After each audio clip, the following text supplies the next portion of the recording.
Shalom semuanya, dengan Deborah Batia di sini. Dalam video kali ini saya akan menyampaikan Haftorah yang saya terjemahkan dari tulisan Rebetsin Kanabraka dalam rebetsinKanabraka.blogspot.com.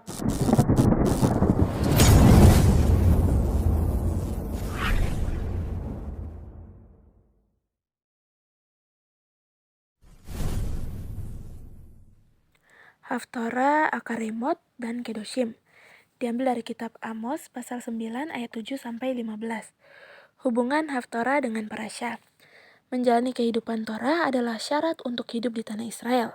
Bagian Torah mingguan ganda, Akaremot, dan Kedoshim mengajarkan bangsa Israel tentang pentingnya menjalani kehidupan suci yang bermoral ke Taurat. Parasya Akaremot yang juga dibaca di Yom Kippur, daftar semua hubungan terlarang yang harus kita jauhi untuk menjadi suci. Ini membawa kita ke Parasyat Kedoshim yang dibuka dengan perintah, "Kuduslah karena aku Hashem Tuhanmu kudus."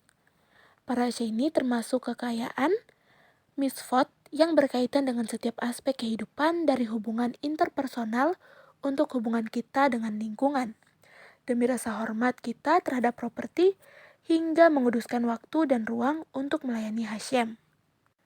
Mencapai kesucian dengan menjaga mitzvot ini adalah syarat wajib yang membuat Israel layak tinggal di tanah suci. Kamu harus dengan setia mengamati semua milikku, hukumku. Jangan sampai tanah tempat saya membawa Anda untuk menetap memuntahkan Anda. Dalam Vaikra pasal 20 ayat 22. Haftorah memperkuat pesan Parasyat Kedoshim. Selama penebusan, hanya orang Yahudi yang mampu menjalani kehidupan suci yang pantas tinggal di tanah yang dibangun kembali, tanah Israel. Amos bernubuat bagaimana semua orang berdosa umatku akan mati oleh pedang. Pada hari itu, aku akan membangkitkan suka Daud, bait suci yang jatuh, dan menutup pelanggarannya, dan aku akan membangun reruntuhannya. Dan aku akan membangun seperti di masa lalu. Dalam Amos pasal 9 ayat 10-11. Lain hubungan antara Parasya dan Haftorah adalah bahwa keduanya menggambarkan pentingnya mengerjakan tanah Israel. Ketika Anda datang ke negeri itu, Anda akan menanam setiap pohon yang menghasilkan buah. Begitu juga kembalinya orang Israel ke tanah perjanjian selama penebusan ditandai dengan mengerjakan tanah, seperti yang dijelaskan oleh Haftorah.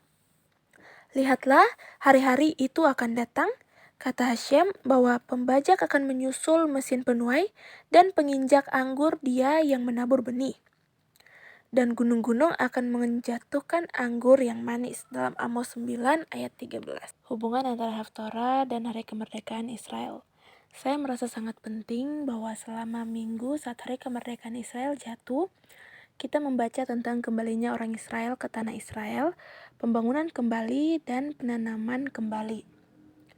Selain itu, Parasyat Kedoshim adalah satu-satunya parasya yang diucapkan kepada semua jemaah anak-anak Israel. Dari sini kita belajar bahwa kekudusan bergantung pada keberadaan orang Israel berkumpul bersama sebagai satu kesatuan. Ini hanya mungkin setelah menerima kemerdekaan nasional, tanah perjanjian kita, di mana kita memiliki kemampuan untuk membangun sebuah negara dari segi masyarakat dan pemerintah. Kami masih jauh dari mencapai tujuan kami mendirikan pemerintahan berbasis Yahudi, tentang Taurat dan mitzvot. Namun setelah keajaiban ketika Hashem kembali ke tanah Israel, tangan Yahudi kita menapaki jalan penebusan. Saat ilahi ideal dalam kehidupan bangsa kita akan ditetapkan seperti yang dijelaskan dalam pembacaan Taurat dalam Haftorah kami. Bagian berikutnya, cara negeri mendahului Taurat. Rabbi Yeshakar Shlomo Tektal dari Hongaria beralih ke Sionisme religius selama Holocaust ketika dia menulis karyanya yang mendalam dan ilmiah tentang Eretz Israel, penebusan dan persatuan. Ia menjelaskan bahwa pendirian negara Yahudi di tanah Israel akan berdampak bahkan kepada Yahudi diaspora, yang akan menjadi lebih bersatu melalui koneksi jiwa mereka ke pusat didirikannya tanah Israel. Para meraglim atau mata-mata di hutan belantara tidak tertarik untuk memasuki tanah Israel, karena mereka mengklaim Taurat mendahului tanah Israel. Oleh karena itu, mereka lebih suka tinggal di alam liar dan belajar Torah dari Moshe. Namun, menurut Midrash Derek Eretz cara yang mengarah ke tanah mendahului Torah karena menyatakan untuk menjaga jalan tanah pohon kehidupan dalam Kejadian 3 ayat 24. Tidak ada pohon kehidupan kecuali Taurat yang menyatakan dia adalah pohon kehidupan bagi mereka yang berpegang kepadanya. Dalam Mishlei pasal 3 ayat 18. Ini mengajarkan kita bahwa jalan ke tanah Israel mendahului Torah. Meskipun biasanya istilah Derek Eretz adalah menjadi jalan dunia. Menurut Rabbi Akiva Yosef, Derek Eretz mengacu pada tanah Israel. Saya pribadi dapat bersaksi bahwa saya tidak mungkin melakukannya, telah datang untuk menghidupi cara Taurat. Jika tanah Israel tidak berada di tangan orang Yahudi, membuatnya bagi orang Yahudi dari diaspora datang ke Israel. Saya sama sekali tidak terinspirasi oleh cara agama Yahudi dipraktikkan di Denmark, tempat saya dibesarkan. Itu hanya hubungan saya dengan Eretz Yisrael yang diasuh oleh kakek nenek saya yang sama-sama bersekolah ketika saya masih bayi, yang akhirnya menuntun saya menjadi Baalat Teshuvah, orang yang kembali ke Yudaisme.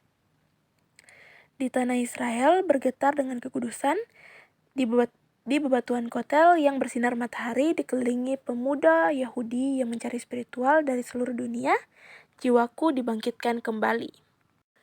Menanam dan ditanam. Aku akan membawa kembali tawanan umatku Israel dan mereka akan membangun kota-kota yang hancur dan mendiami mereka.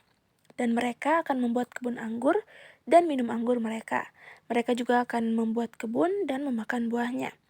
Dan aku akan menanam mereka di atas tanah mereka dan mereka tidak akan lagi dipetik keluar dari tanah mereka yang telah aku berikan kepada mereka, kata Hashem Tuhanmu.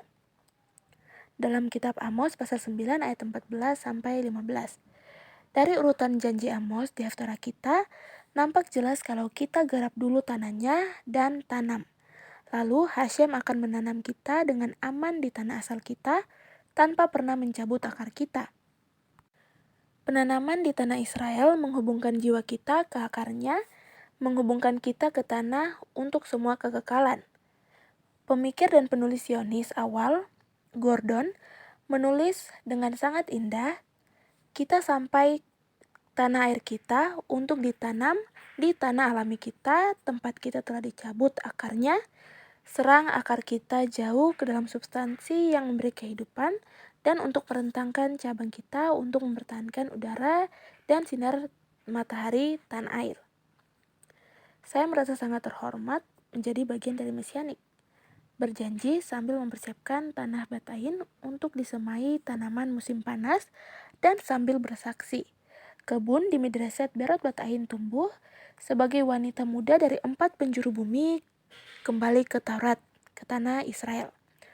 Mengunyah anggur lokal kami di perbukitan Yudea menanamkan dalam diri kita bitakon, kepercayaan dalam janji kenabian Haftarah kita bahwa anak-anak Israel tidak akan pernah lagi dicabut dari tanah kita. Sekian untuk video kali ini. Jika konten ini memberkati Anda, silahkan beritahu kami di kolom komentar. Jangan lupa juga untuk like, subscribe, dan nyalakan bel notifikasi dan share video ini. Terima kasih. Shalom.